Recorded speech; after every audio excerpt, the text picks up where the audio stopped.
Evening, folks. Oh, somebody said hello back. Hi. Oh, hi, Trish. Hiya.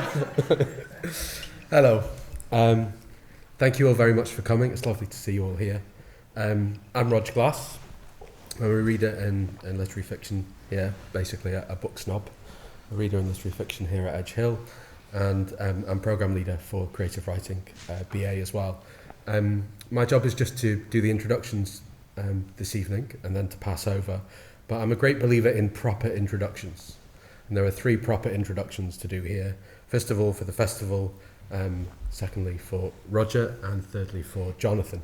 This could take up the whole hour.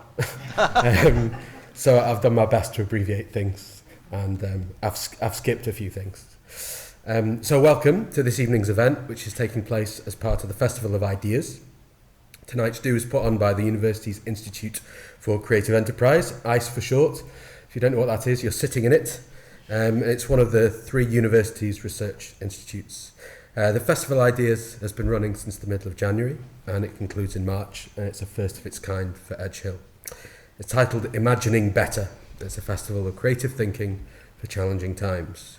We've got filmmakers, performers, policymakers, and tonight we are delighted to welcome one of the UK's very finest writers, Jonathan Coe, who'll be in conversation on that very couch in a few minutes' time, as soon as I've finished the introductions, with ICE's director, Professor Roger Shannon.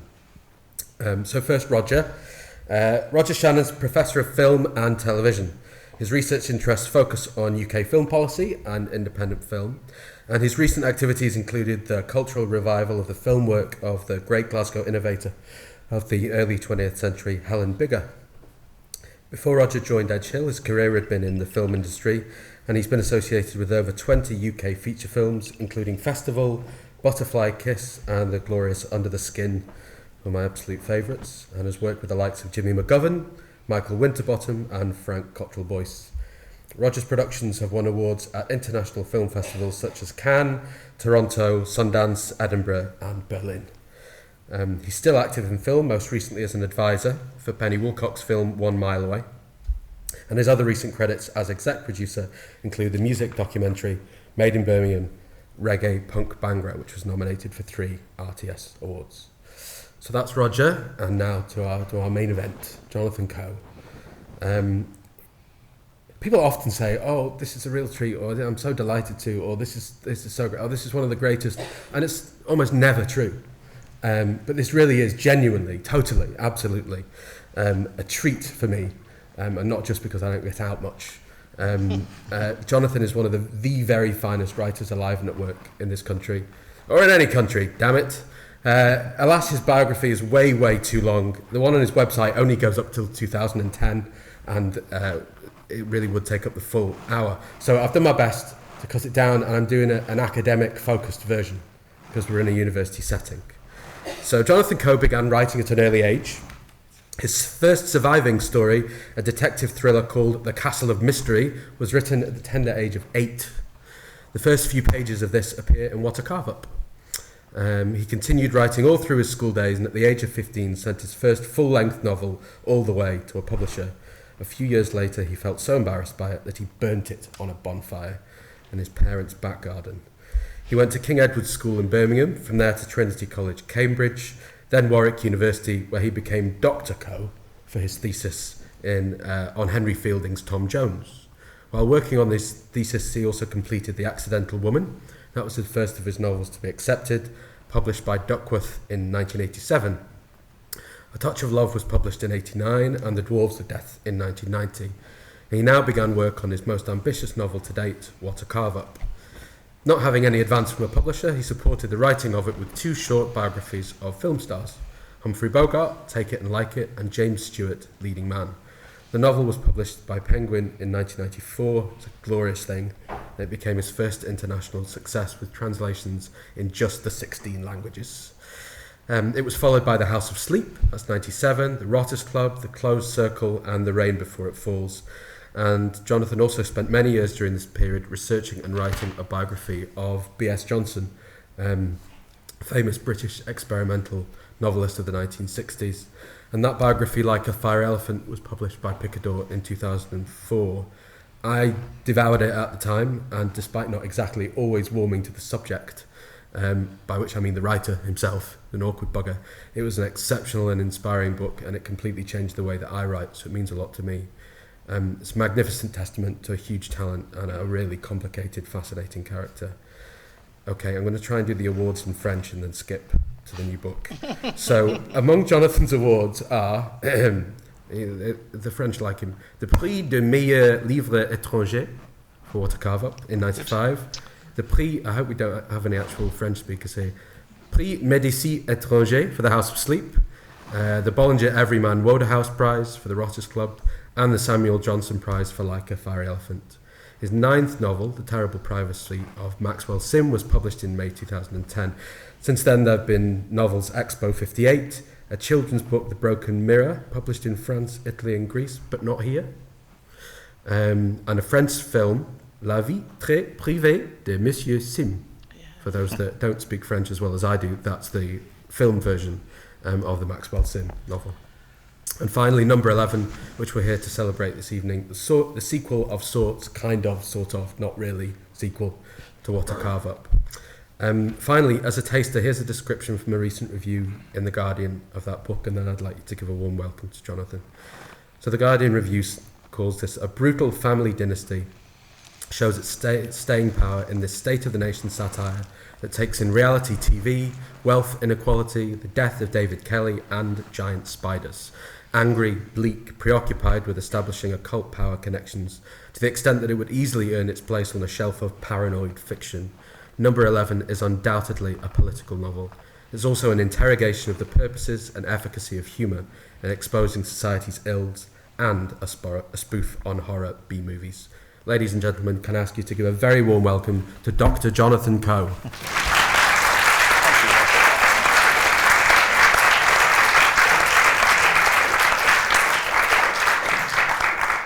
Thank you, Rog.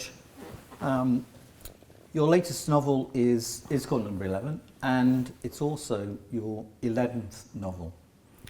The number 11 figures throughout the novel: George Osborne's residence, 11 Downing Street, the number 11 bus journey around the city of Birmingham, and also in many other places in the novel, but also the 11th floor underneath the affluent house from which the monstrous insect emerges. But I won't say more about that because you've got to read the novel at some point. So is the number 11 just for you, in number 11, a narrative device, or is it a means of you, as it's your 11th novel, self-reflexively indicating the journey that you've been on as a writer? Well, yes, thank you, Rog, for a great introduction. The best introduction I've ever had, I think. That was put a lot of work into that. Number 11. Well, it began in the simplest kind of way, which was that I began making notes towards my next novel, and I didn't have a title for it, so I just wrote number 11 at the top of the page, and then started writing what I thought it was going to be about, and it stuck. Almost as soon as I did that, I thought, well, that's actually not a bad title, considering it's my 11th novel. I mean, partly it was to make life a bit easier for reviewers who have a difficult time of it, and I did notice when Expo 58 came out, which was my 10th novel, a number of reviews began with the sentence, Expo 58 is Jonathan Coe's 7th novel, or Expo 58 is Jonathan Coe's 9th novel, and I thought, well, it's not the list of novels is printed at the beginning of the book, really. It's not that hard just to count them up and get it right. So I thought, well, I'll call this one number 11, and then no one is going to begin the review with a sentence like that. So I did try to make it easy for them. But also I knew that it was going to be a novel about British politics, but a novel which situates its narrative very specifically within the current British political situation. And George Osborne was very much not just at the back of my mind, but at the front of my mind when I was planning it. and it was an obvious reference to number 11 Downing Street, so I liked that aspect of it. So I thought, okay, it's my 11th novel. It contains references to 11 Downing Street, but that's not really enough to justify calling it number 11. I have to shoehorn in some other reasons. The Birmingham background comes in then? Well, that was my mother, bless her, because the idea was always that there were going to be 5 self-contained stories within the book. So that's the form of the novel. 5 stories which seem very separate, but eventually kind of cohere into a novelistic framework. And I thought, well, each one can be set in a different house or a different building, which is number 11 in a street. That was the idea. And I noticed those 11th Needless Alley, is that? Yes. Which, for those who don't know, is a Birmingham thoroughfare. Yes, that's true. Although that part of the book is not set in Birmingham, it's set in Beverley. So the idea was just to have each story taking place in a different house, which would always conveniently be number 11 in the street. But I mentioned to my mother that I was writing a book and it was going to be called Number 11. She said, "Oh, it must be set on the number 11 bus, is it?" Which, to anyone who lives in Birmingham, is a kind of iconic bus route that does a circumnavigation of the whole city. And I don't know, I gave a rather scathing response and thought that was a terrible idea. And then I went away and thought about it and thought, actually, well, that's a great idea. I would like to write a story which centres on the number 11 bus route, which the second story in the book does. And I thought, okay, so that's more interesting than having each story set in a house that is number 11. Each story can be in a different kind of number 11. So the first story is a house in a street, number 11, Needless Alley. The second story takes place largely on the number 11 bus route in Birmingham. In the third story, there's a storage cupboard, which happens to be number 11 in its building. The fourth story centres on a table at an awards ceremony, which is table number 11. Mm-hmm. And the last story not only refers to number 11 Downing Street, but also, as you mentioned, it centres on the building of one of these things which are very fashionable in certain parts of London now, which are super basements for people who can't get planning permission to expand their houses horizontally or upwards. They dig deep. And these are quite a controversial development because there are all sorts of problems attendant on this. And the deepest one I know of is one that went down 5 stories. But a friend of mine who is a structural engineer and has worked on some of these, I said, well, could you dig one that was 11 stories down? And he said, yeah, why not? It's everything is feasible if you've got enough money. So and your own underground station, obviously, as well. Yes. So that's what the final story is about. It did amuse me that when the latest Tarantino movie came out, that's called in the credits Quentin's 8th movie. Yeah. And it's the Hateful Eight. And so I wondered if he'd been reading your emails because of this similarity to your 11th novel and 11 being in the title of the book. I mean, possibly not. The other thing I thought, you have an interest in B film and B movies, which I think also is one of those things that Tarantino's interested in. But that's kind of taken us down one road. We'll come back to that later, the Tarantino connection. Yeah. As Roger said, that What a Carve Up has been dubbed a type of sequel or a sort of sequel to... number 11 has been called a type of sequel to What a Carve Up because it continues an interest in the legacy and the lineages of the dastardly Winshaw family. But I was wondering whether you felt that when you wrote it as a sequel, or whether you had thought that the kind of ideologically engineered austerity era that we're in was just too good a target not to come back to, not to focus on. Well, What a Carve Up seems to be my most successful book in this country, not by which I don't mean it's the one that's sold the most, because I think that's the Rotters Club actually. But it's the one that people keep coming back to, and the first one of mine that had any kind of impact, I suppose. So people, including my publisher have frequently said to me, why don't you do a sequel to What a Carve Up? And sequels generally are not a good idea, I don't think. I mean, the history is littered with far more examples of unsuccessful sequels than Because there was a sequel to Rotters Club, wasn't there? The Close Circle was a sequel to the Rotters Club, and although those two books were always planned as a diptych, and for, you know, it always felt to me that the Rotters Club didn't really make sense without the Close Circle. That's a kind of classic example, because the Close Circle was much less successful commercially and not as good a book either, I don't think.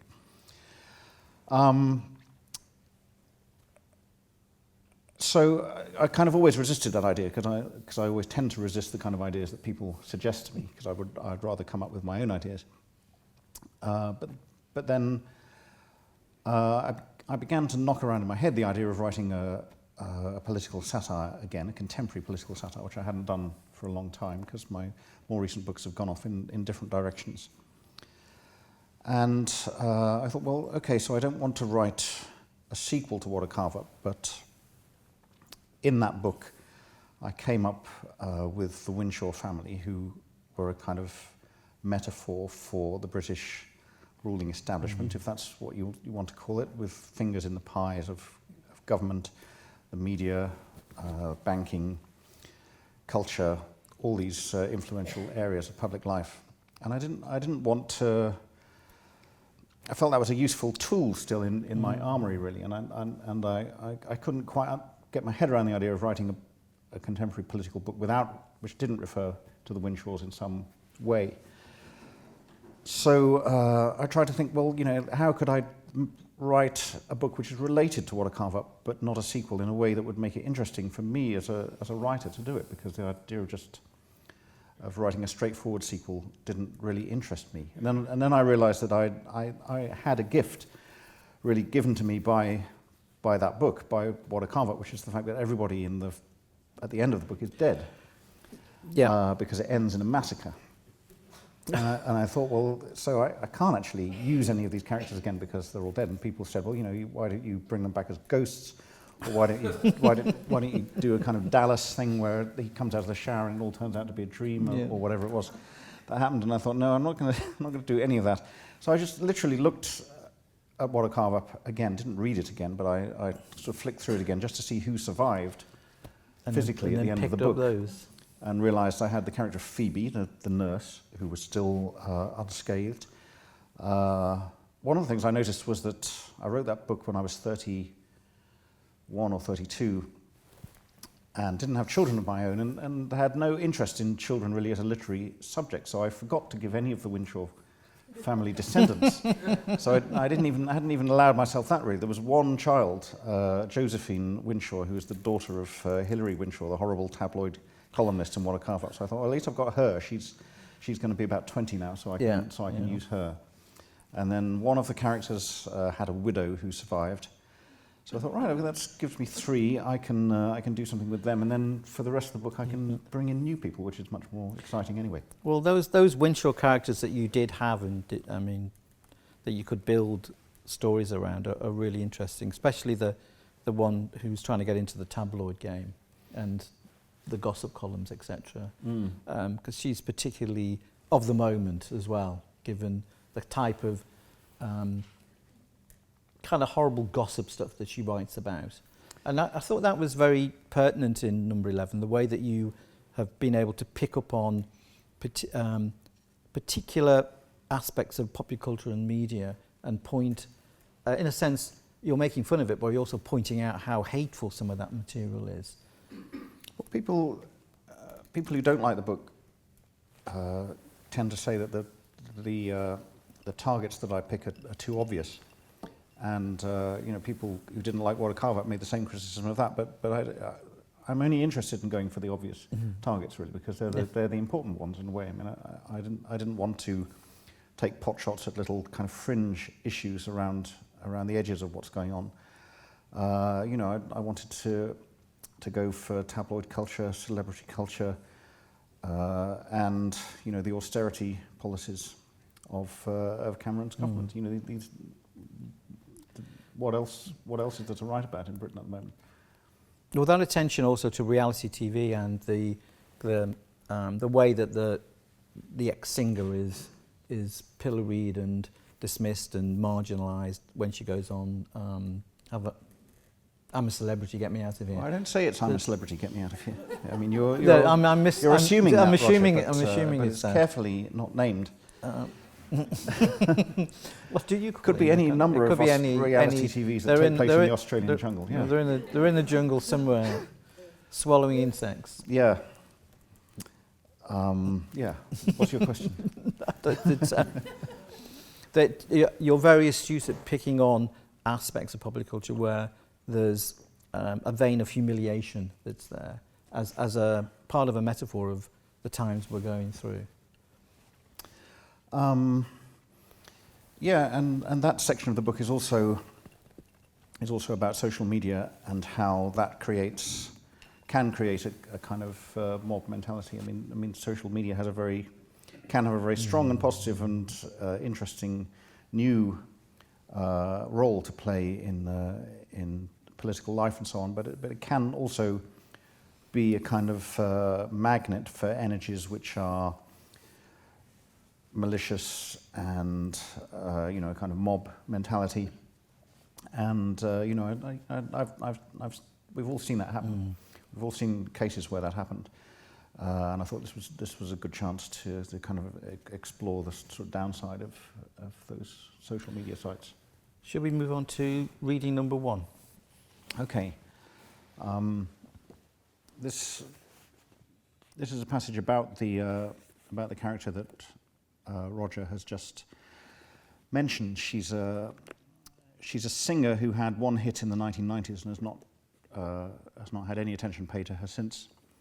And she's now working as a librarian in Birmingham. I don't know how many people in this audience know Birmingham at all. For those that do, the kind of roll call of names here will have an incredibly evocative and powerful impact, but for everybody else it will just be kind of meaningless white noise. But anyway, in case you're interested, these are the exact stopping points on the number 11. The iconic is the word number 11 bus route that makes a circuit of Birmingham.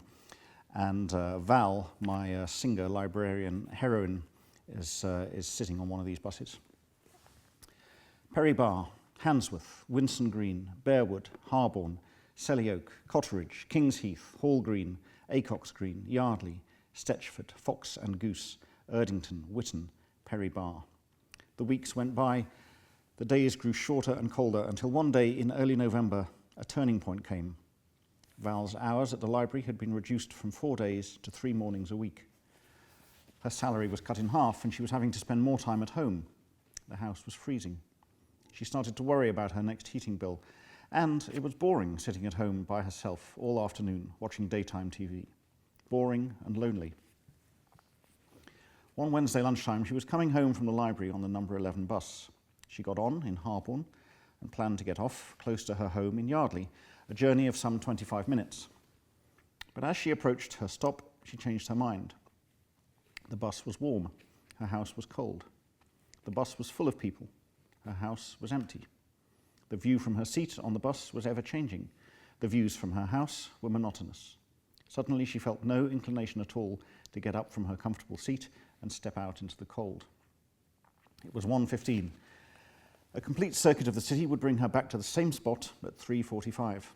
So that was what she did, and that was what she soon got into the habit of doing every day. Every working day, at first, but then before long she found that she was doing it on Tuesdays and Thursdays as well, sometimes clockwise, sometimes anti-clockwise. 2.5 hours in which nothing was required of her except to sit still, to watch the comings and goings of the other passengers, and to allow her thoughts to drift in spiralling patterns which mirrored the bus's slow, circular progress. Yardley, Stetchford, Fox and Goose. Why was her house so cold? Because she couldn't afford to keep the radiators on all day. And even when they were on, she didn't turn them up to 5 anymore the way she used to when winter came. Nowadays, she never turned them higher than 2. Why not?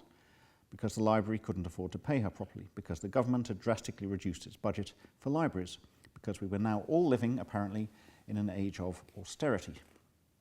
Fox and Goose, Erdington, Witton, Perry Bar, Handsworth. This new buzzword, austerity, had only entered common currency about a year ago. What did it mean? In 2008, there had been a global financial crisis and some of the world's largest banks had been on the point of collapse. The people had bailed them out, and now it seemed, in order to pay for this, public services would have to be slashed and benefits would have to be cut.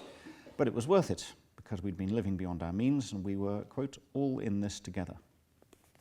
Handsworth, Winson Green, Bearwood. And this essentially was why Val was now being careful never to turn her radiators up higher than 2 and was choosing to ride around and round the outer circle on the number 11 bus rather than go home to her chilly living room. But at the same time, she couldn't help thinking about the traders and fund managers whose activities had brought the banks to the brink of collapse. Were many of them, she wondered, being careful to keep their radiators turned down to 2? It didn't seem very likely. Bearwood, Harborne, Selly Oak. The thought made her angry and depressed. The fact that she was angry and depressed made her feel guilty. It couldn't be much fun for Alison living with a mother who was angry and depressed all the time. What could she do to stop herself from feeling angry and depressed? Selly Oak, Cotteridge, King's Heath. Last night she'd watched a TV panel show where a popular comedian, Mickey Parr, had gone off on a satirical riff about bankers still getting bonuses even after the banks had had to be bailed out, and the studio audience had been in stitches. They all seemed to think the situation was hilarious. Val had sat on the sofa with her glass of Pinot Grigio and watched the routine through a puzzled frown. Why did people think it was funny? Why did it not make them angry and depressed? King's Heath, Hall Green, Acox Green, Yardley. She was still pondering that one as the bus reached her stop at last, after a longer than usual journey of 2 hours and 40 minutes. It was 3 o'clock in the afternoon. Before getting off, she hesitated very briefly, wondering if she should stay on for another circuit, but even Val realised that would be a step too far. So she disembarked and went straight to the supermarket to try and find something different but cheap that she and Alison could have for dinner. It was on the short walk home from there that her mobile rang, heralding the call from her agent that would transform her life.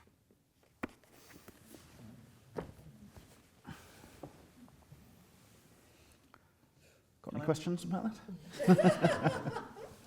Now, I was wanting to move on to an area of your writing that connects to film particularly, because as a film person myself, I'm always taken by the range of references to all manner of cinematic material in your books.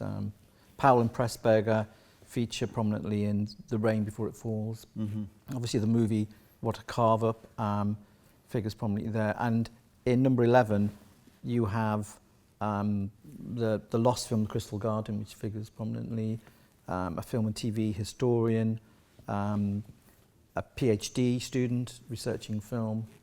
I often think that you're almost like the UK's most cinephiliac novelist, and sometimes the question, or the thought occurs to me whether it's the film references that come first or the idea for the novel, because film is so intricately woven into your material, into your novels. Well, another thing that made me think about the possibility of doing a sequel to my novel, What a Carve Up. For those that don't know, there is actually a film called What a Carve Up, which is not a film of my book. It's a film which inspired my book.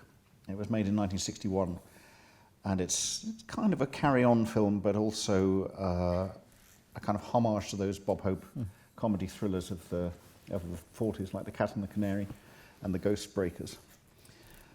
And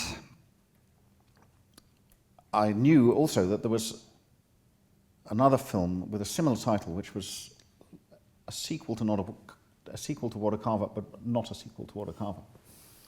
And I thought that might be interesting, so I saw this film, which rejoices in the title of What a Whopper. Have you seen this one, Roger? Missed that one. It's all on YouTube in its glorious entirety, and the film What a Carve Up had been a huge kind of crutch to me and a huge inspiration when writing the novel, because I drew on it in all sorts of ways for the naming of characters, for the direction the plot would take, and all those kind of things. And I kind of hoped that What a Whopper would serve the same function. And my heart kind of sank gradually as I started watching it, and I realised that even I, who you've kind of bigged up as the B-movie cinephile, Couldn't really. There was nothing. There was nothing much to work with here. Although it does have. If you do watch it on YouTube, inspired by this evening, it does have a fantastic final 20 seconds. You know, there's a really good gag that it ends on. That's the best that can be said for it, really. But anyway, I did like the title, and I toyed for a while with the idea of calling the whole novel "What a Whopper," but I thought that was, you know, great title. Yeah.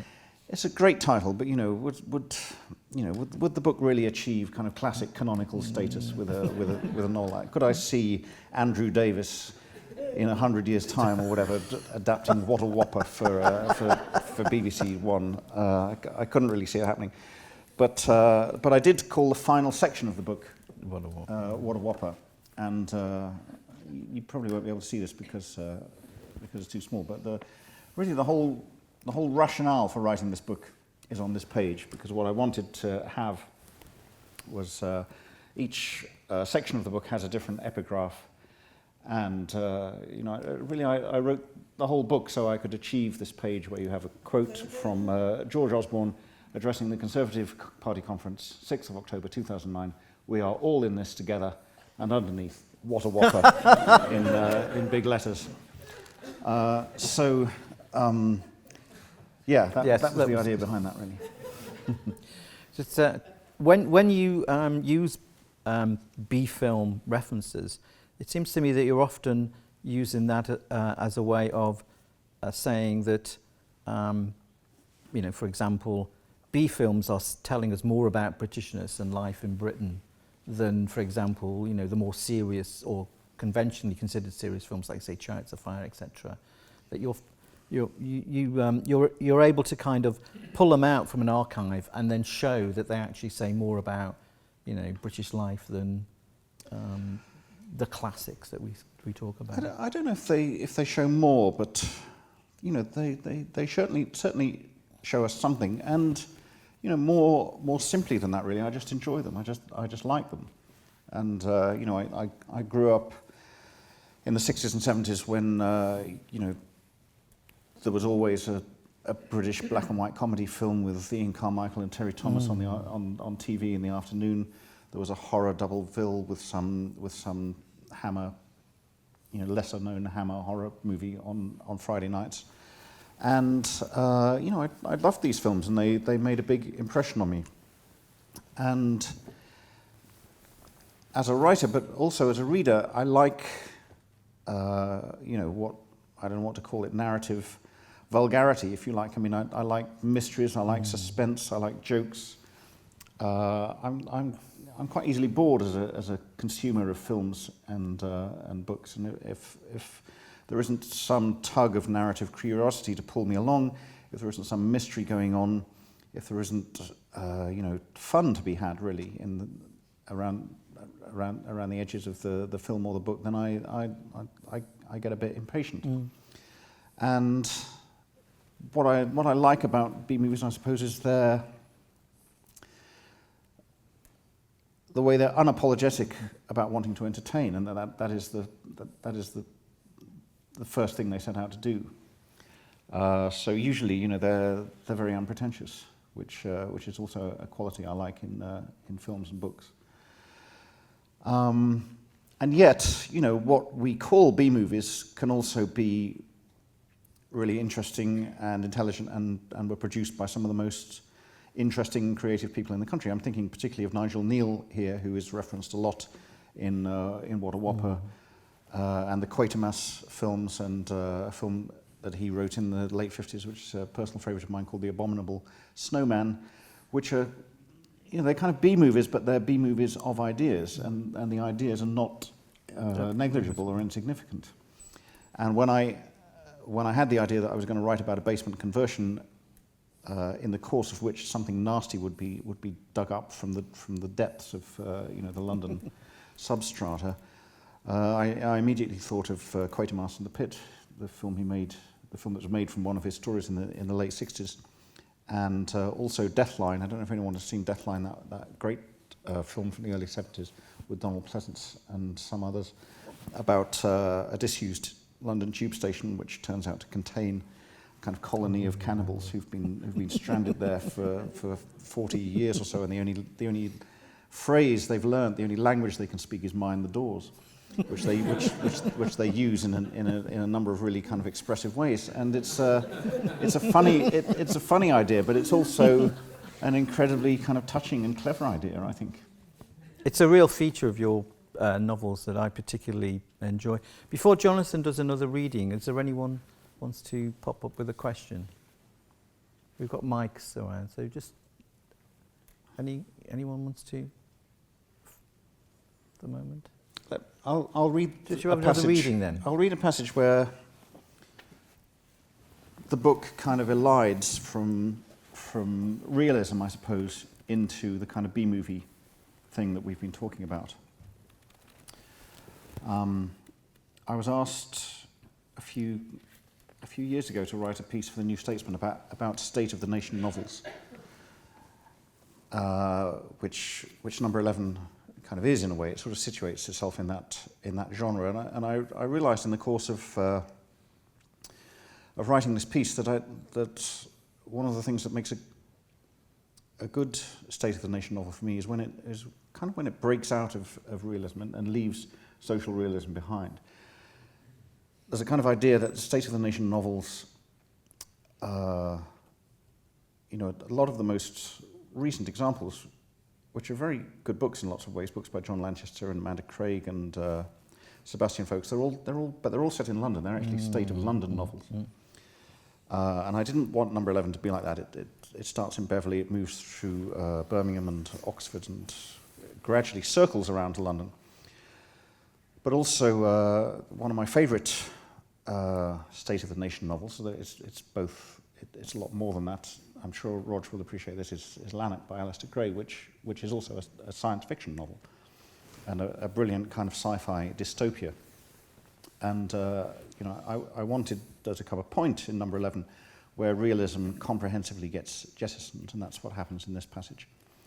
We're dealing with a character called Rachel, who is in her early 20s, and she just graduated from Oxford, and she's become tutor to a very wealthy family, a couple called Gilbert and Madiana, his Kazakhstani model wife. And they have a tax advisor called Frederick Francis, Freddie Francis being a film reference, which you'll probably appreciate, Roger. And she's been left alone in charge of the house and in charge of the children. The house has this enormous basement conversion going on at the time. Freddie, their tax advisor, has taken a fancy to her and comes round one night to pay her a visit. Rachel wrote for 45 minutes, and then at 9:45 there was a ringing on the front doorbell. She ran down to the nearest video monitor, which was on the first floor landing, and turned it on. A grainy black and white image of Frederick Francis appeared.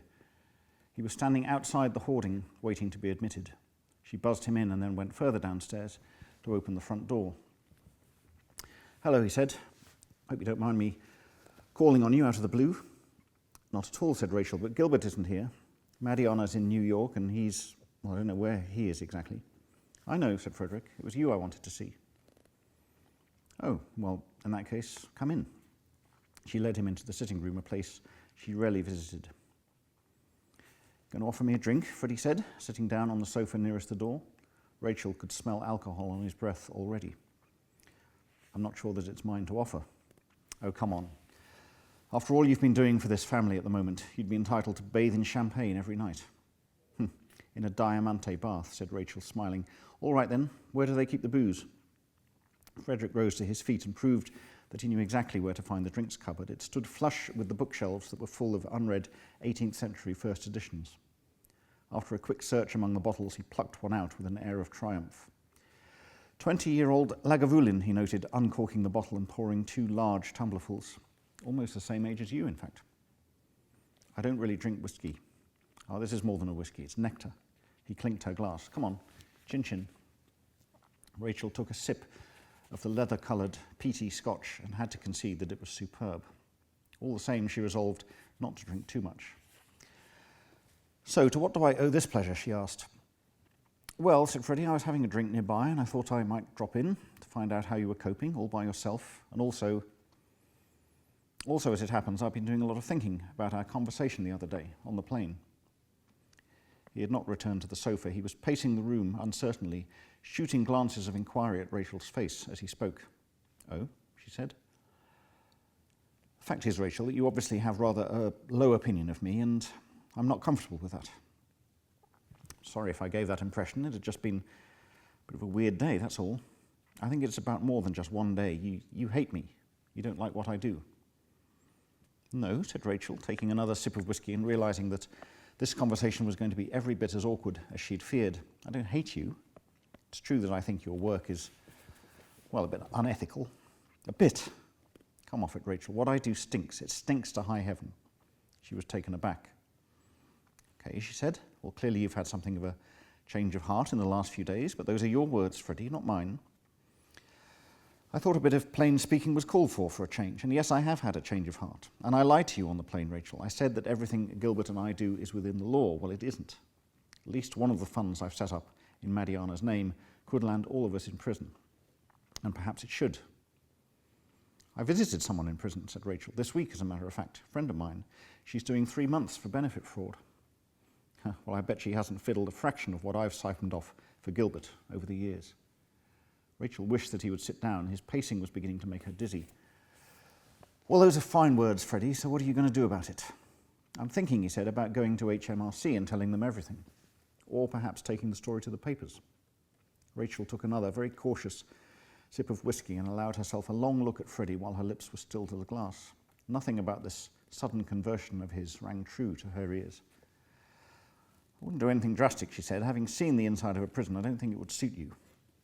Please don't turn your whole life around on my account, whatever your ethics. I don't dislike you personally, not at all. Really? Really? Because it may surprise you to learn that your opinion means a lot to me. And why would that be? And suddenly he was upon her, pressing her up against the bookshelves, causing her to spill the rest of her whiskey on the floor, his lips crushing down on hers, the full weight of his body bearing down on her.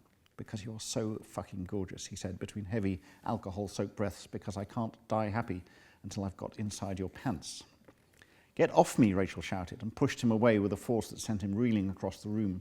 He toppled against the grand piano, steadied himself, and then for a few minutes they stared at each other. When he made no further move, she pointed at the door. Get out now. It seemed that he was about to obey her. He wiped his mouth and started making for the door, but as he was passing beside her, he made another lunge, grabbing her around the waist this time and throwing her to the floor. Now he was on top of her, and she was pinned to the carpet. Get off, she screamed again, and just then a child's voice said, Rachel? And they both looked towards the doorway in which Grace and Sophia were standing side by side, wearing their matching pyjamas and looking rumpled and sleepy. Averting his eyes from the children's questioning gaze, Freddie staggered to his feet and went over to the mirror above the fireplace where he straightened his tie and smoothed down his hair. Rachel was still on the floor. The impact of the fall had bruised her, and for the time being she didn't think she could get up. Are you all right? Sophia said, and they both came forward and held out their hands to help her. Without another word or so much as a glance in their direction, Freddie left the room and strode across the hallway towards the front door. They heard it open and then slam shut. In a slow, painful movement, Rachel rocked herself into a sitting position and then stayed that way for a while. Grace and Sophia knelt down on either side of her and put their arms around her. It was this display of sympathy, above all, so unexpected, so unlooked for, that gave her the strength to raise herself finally and stand upright. Come on, she said, let's get you back into bed. I think we all need another nighttime story, don't you? Aren't you going to say goodbye to Mr. Francis? No, she said, I think he knows the way out. And then holding hands, the three of them slowly climbed the stairs to the second floor. Freddie certainly knew the way out, but he was in no hurry to leave. For 10 minutes he stood in the gun's front garden next to the temporary site office and tried to calm himself, breathing slowly and heavily, his breath steaming into the night air. It was a clear night, cloudless and starry. The moon 3/4 full threw antic shadows across the paving slabs, the patches of dried-out mud and cement, the temporary planking. The disorder of the builder's materials seemed to suit his own deranged state of mind. He felt no immediate inclination to pass through the door in the hoarding. The thought of hailing a cab and making the journey home sickened him. At first, When he became aware that he was being watched, his reaction was surprisingly calm. He didn't know where the creature had come from or how it had crept up on him so silently, and for a moment he pondered these questions in a mood of dispassionate curiosity. It dawned on him only slowly that he was in mortal danger, and not just that, but that he was about to die in the most grotesque and unbelievable way. The eyes, the two high, widely separated, beady amber eyes, gazed at him with fixed malevolence. The creature's legs were long and double-jointed, rising at their apex to a height taller than Freddy himself. The belly, the huge, distended belly, was covered with short hairs which in the moonlight appeared to have a greenish hue. It sagged heavily against the ground, an obscene sack containing vast, revolting, liquid secrets. The creature's legs quivered and twitched as it readied for the pounce. Only now did Freddy start to back towards the wall, but with the third or fourth step he tripped and fell so that he was prone and supine as the spider advanced towards and over him, its legs thrashing and scuttling, the stomach dragging itself across Freddy's shins, knees and thighs, then over his torso before finally setting on his face, so that the entire vile, colossal weight of the thing was pushing down on him, the stench of it, the thick, coarse texture of the body forcing the gorge up to his throat and sending him quickly, irresistibly into a swoon from which he was never to recover.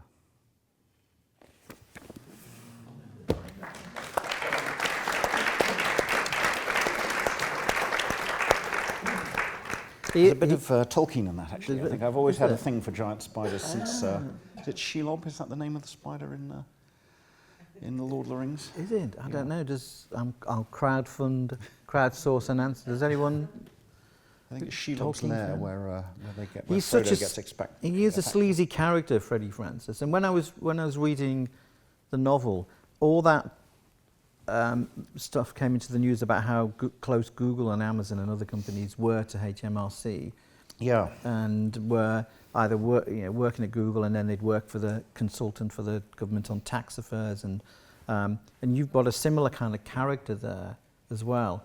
And his comeuppance after his attempted assault on Rachel gets the spider out from below, and his comeuppance arrives. And it does break with a kind of vein of social realism that you have in the novel.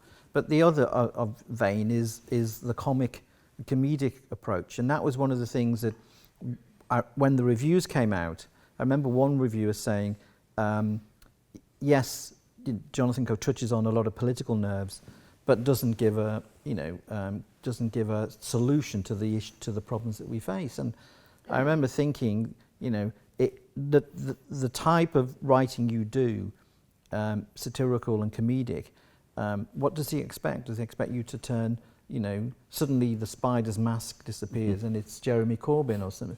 I mean, you're not providing pat solutions. You're writing metaphorically about society, and obviously the things that happen to the cabal of media, arts, commerce, newspaper, defence, industry, that kind of cabal of individuals associated with all those things that perhaps make Britain the worst place it is at the moment. You are deriding them, and you are showing that they deserve some type of punishment. I mean, so in that sense, I think it's a very political novel. Yeah, it is. I mean, your colours are there, I think. I think I wanted the reader to have some kind of sense of release and resolution at the end of the book.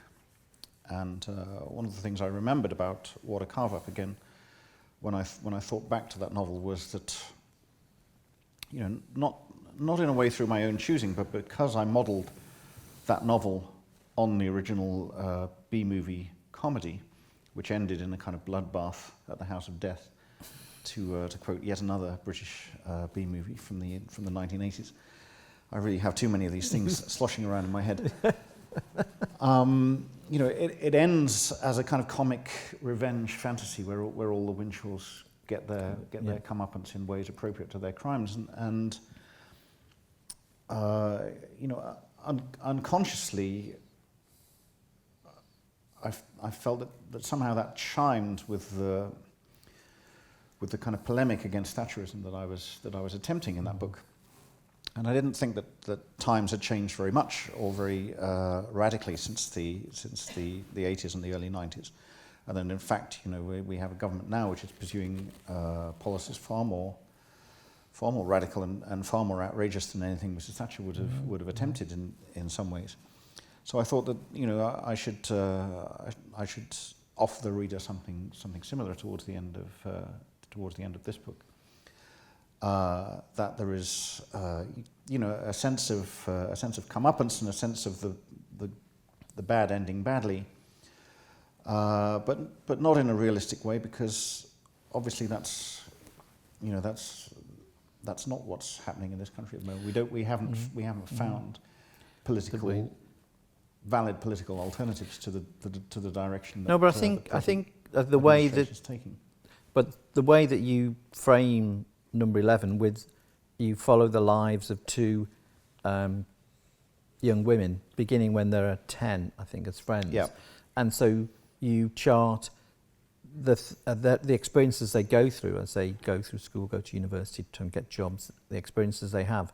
And you see how their lives are distorted and changed. But at the end, it ends on a very optimistic note because of where they've got to in life.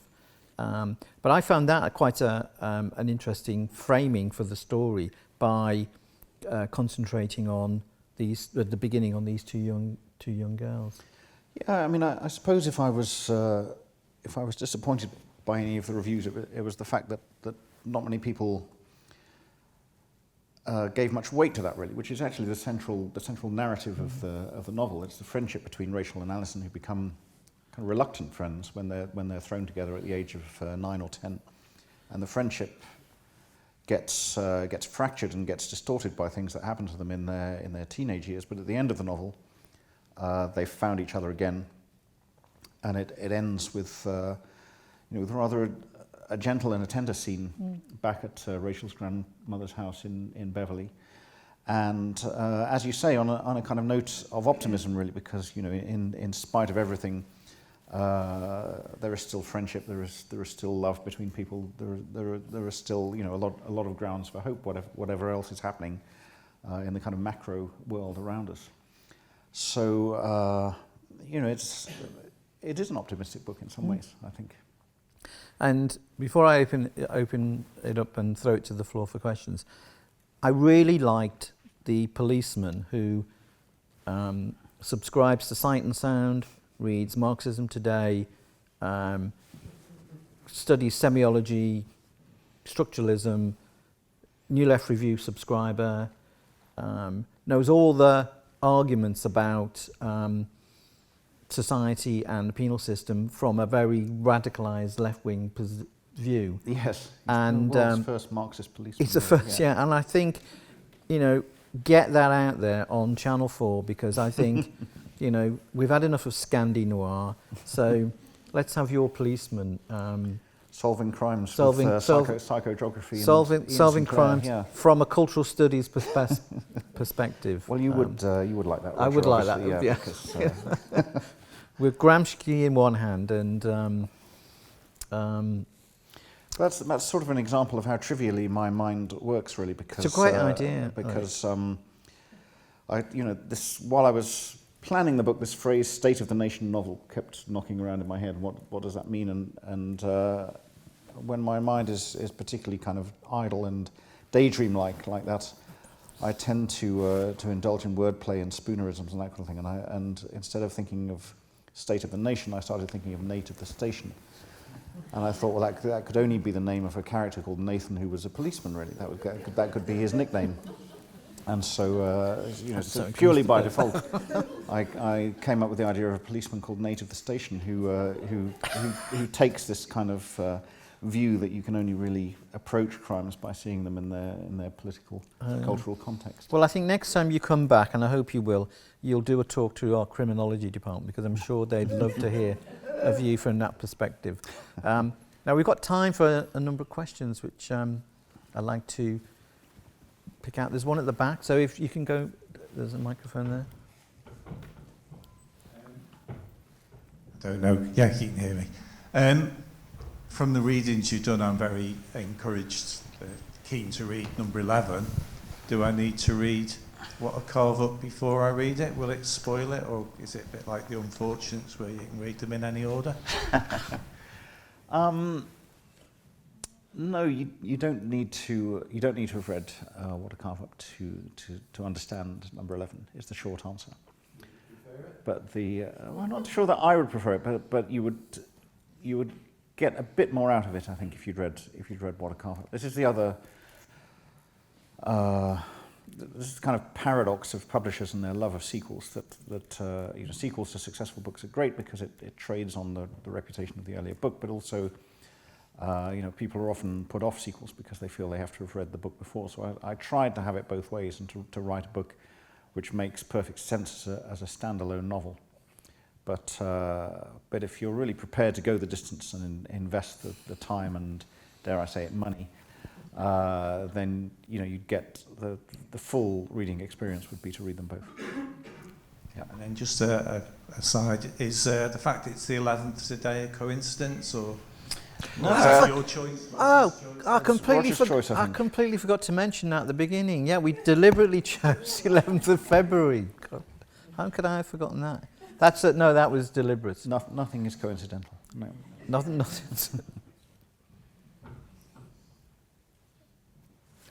Yeah. Yep. Down here. Yeah.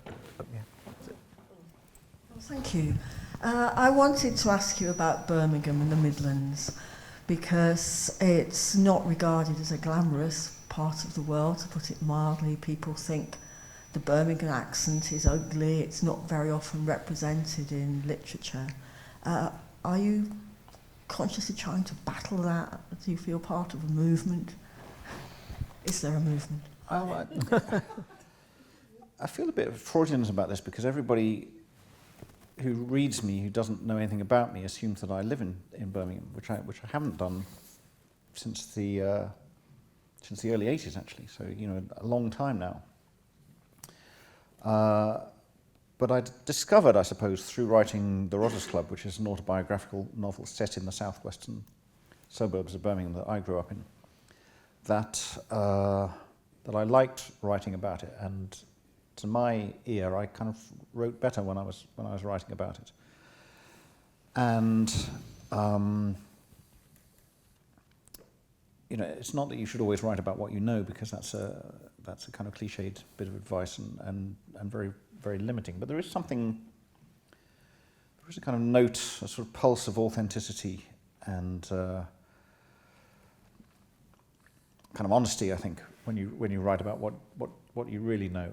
And I feel that the place you grew up in is, maybe this is just personal to me, but the place that impresses itself most strongly on you and is always kind of home in a way.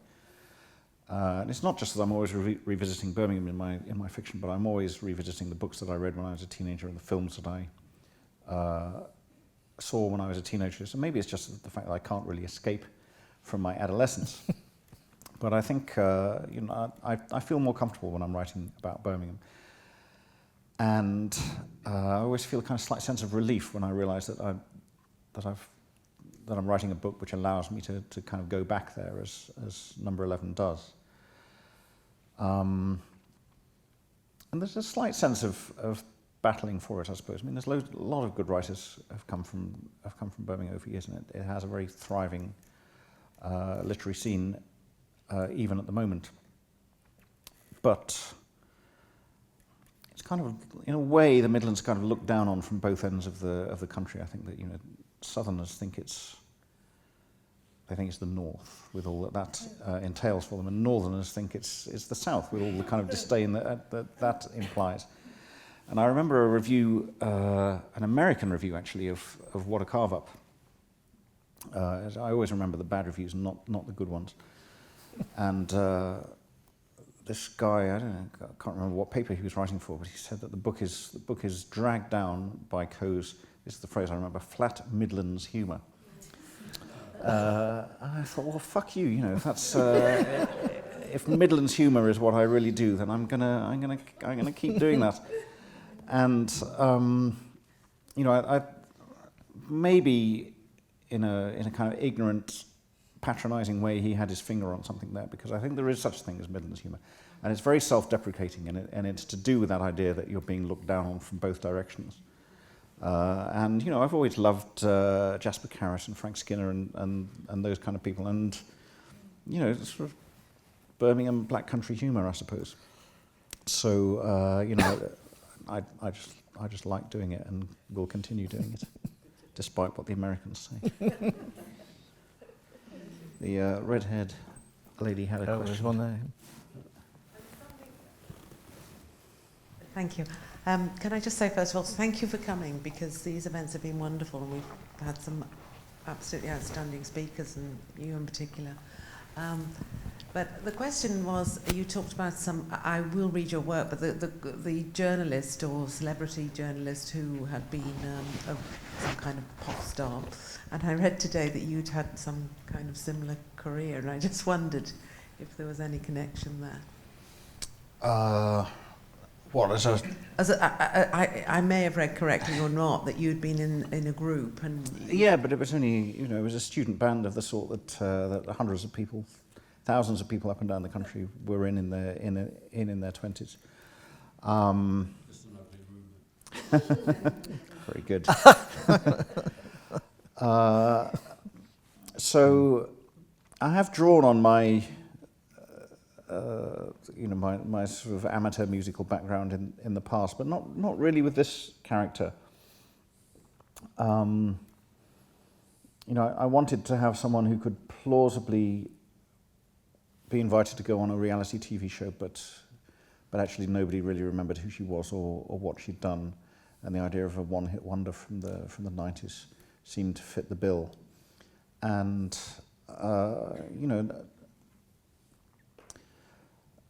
kind of quite a frank and upfront question I was asked by an interviewer recently at an event like this abroad in Switzerland. Actually, the first question was, why do you like writing about losers so much? And I didn't really know how to answer that, but except to acknowledge that it was kind of a good question, and that I did like writing about what he rather brutally was referring to as losers. But I think there are. It's more interesting to write about the people who haven't had the breaks in life, and to look at why they haven't. And there's something strange and puritanical about me, where I'm always a bit suspicious of successful people.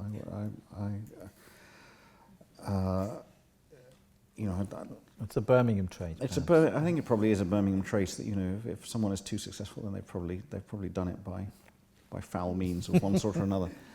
And it's always more interesting to me to from a kind of compassionate point of view to look at the lives of people for whom things haven't played out, who've made bad choices, who've been victims of circumstance, victims of politics, whatever. And I wrote about the character of Val for that reason, really.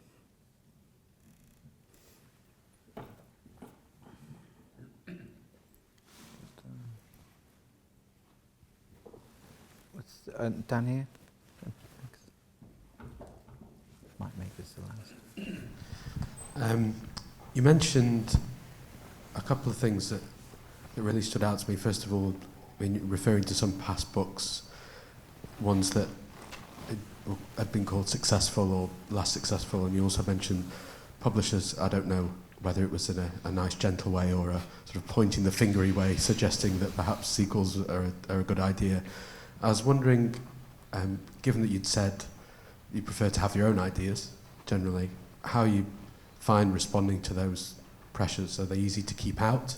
Sort of the real world or the market pressures, I suppose, of a writer in your position, or does it really not make any difference to you which books have been sold more, which have sold less, when you're choosing which direction to go in next? That's a good question, and quite a difficult question as well. Would you like an easy one? Yes, please. What's your favourite kind of cheese? Emmental, right. Yep. Next question. Next question. I don't I think there are some writers who shut their ears to all those kind of voices, and others who find that more difficult to do. And I like having a public for what I write. It's nice to have a hit, and depressing to have a flop. It's as simple as that, really. What kind of complicates it for me now is that I've written 11 novels, and some of them are very different to number 11, very different to What a Carve Up. There's a novel called The Rain Before It Falls, which is a novel with only female characters, with no humour or satire in it at all, with a kind of introspective first-person voice, an intimate story of a kind of family history, and a very exciting and liberating book for me to write, actually. Although it's a kind of melancholy and tragic book in some ways, one of the books that I most enjoyed writing. And that book didn't do very well in the UK, but has been my biggest seller in Germany and Spain. And those aren't small markets, Germany in particular. And my German publisher is always saying, when are you going to write another Rain Before It Falls for us? And that's a problem, because no publisher of mine in any other country wants me to write a book like that ever again. So how do you negotiate between those different demands? A lot of one of my biggest heroes, to go back to the kind of film influences, is Billy Wilder, as a kind of narrative artist, really, and as someone who combined satire and warmth and humanity in his most successful films in a way which I find really inspiring. And I've been reading a lot about him recently, and I'm kind of inspired by the way he found ways of making very personal films and very personal statements within a studio system and within a medium of mass entertainment. That strikes me as a very a thing to do, which is very possible and also very, very clever and interesting if you can do it. So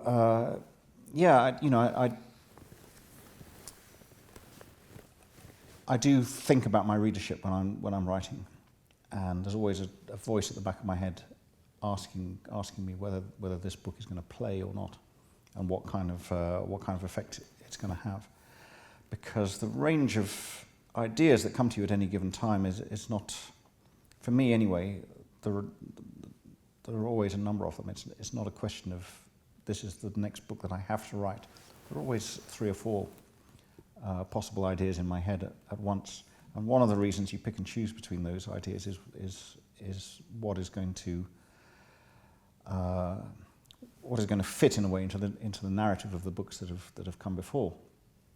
So for all sorts of reasons, I felt it was the right time for me to write another political satire with number 11. But there were other novels I could have written, and other novels that I would have in the future. So that the creative decisions you take place in all sorts of contexts. One of them is the purely personal context, but there's also the commercial and readership context, which